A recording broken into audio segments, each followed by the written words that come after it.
You are 34. Last night, your friend Ryan sat on your couch and quietly asked to borrow $2,000. 10 years ago, you started the same job. Same week, same salary, same dreams. Everyone said Ryan would get ahead. You believed them. Today, he needs help. You don't even check your bank account before saying yes. The difference was never your paycheck. The difference began with one decision you made when nobody was watching. Rewind. You are 24. Your first real job. A small desk. A plastic nameplate. A paycheck every 2 weeks.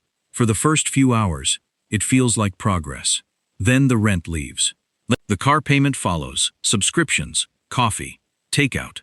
Little upgrades that never felt expensive on their own. By the end of the month, your account is almost empty again. You're not broke, but one unexpected bill would prove how close you really are.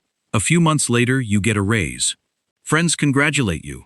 You celebrate for a weekend. Then life quietly becomes more expensive. A nicer apartment. A newer phone. More monthly payments. Nothing changes. The numbers get bigger. The pressure stays the same. Every Friday night, you stop opening your banking app. Not because you don't care, because you already know what you'll see. Ryan celebrates differently. He arrives at work in a used black BMW. People gather around it in the parking lot. Compliments, photos, attention. You climb out of your old Corolla and wonder if you're already falling behind. Then one ordinary Tuesday changes everything. Your manager drops a $1,500 bonus on your desk. For a moment, you expect excitement. Instead, you feel nothing. That night, you stop calculating this month's bills. You calculate the next 40 years.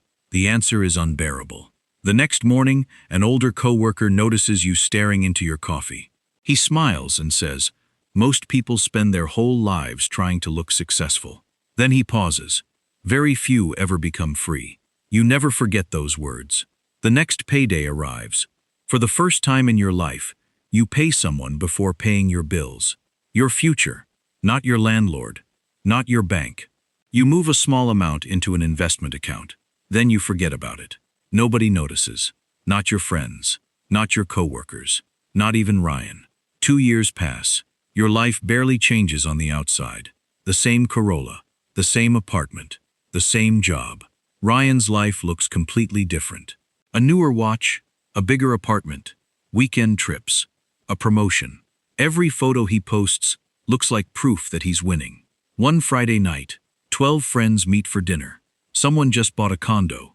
Another announces a promotion. The table fills with applause.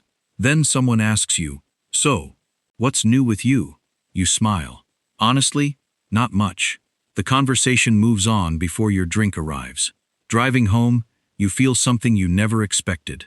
Not jealousy, invisibility. For the first time, you wonder if playing the long game means disappearing from everyone else's story. At work, it gets worse. Ryan pulls into the parking lot in a newer BMW. 2 coworkers admire it. One glances at your old Corolla. You still driving that? You laugh it off. But the question follows you all day.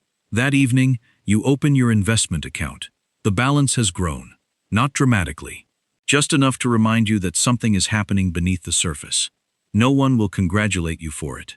No one even knows it exists. A year later, everything changes. Layoffs, emails, cardboard boxes. By lunchtime, half the office is gone. You and Ryan walk into the parking lot carrying the same box. Ryan looks calm, until he quietly admits he has 3 weeks before the bills catch him. Ryan keeps the apartment, keeps the car, keeps pretending everything is fine. From the outside, he still looks successful. Inside, every month becomes a race against the next bill. You move back into your parents' house. The same bedroom, the same cracked ceiling. It feels like failure. Everyone thinks you've fallen behind. Nobody realizes you're the only one who isn't drowning. Months later, you find a job you actually want. Not because you needed it immediately, because you finally had the freedom to wait. That's when everything changes.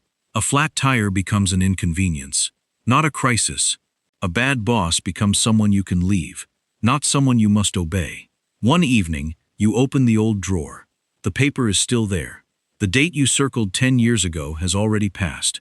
No celebration, no applause. Just one quiet realization. You already escaped. Years later, Ryan sits on your couch. He asks to borrow $2,000. You hand it to him, without checking your account. He finally asks the question nobody asked while you were winning. How did you do it? You smile. It wasn't the money.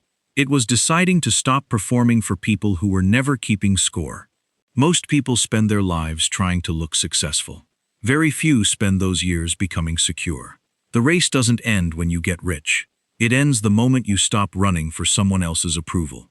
And that's the day your future quietly becomes your own.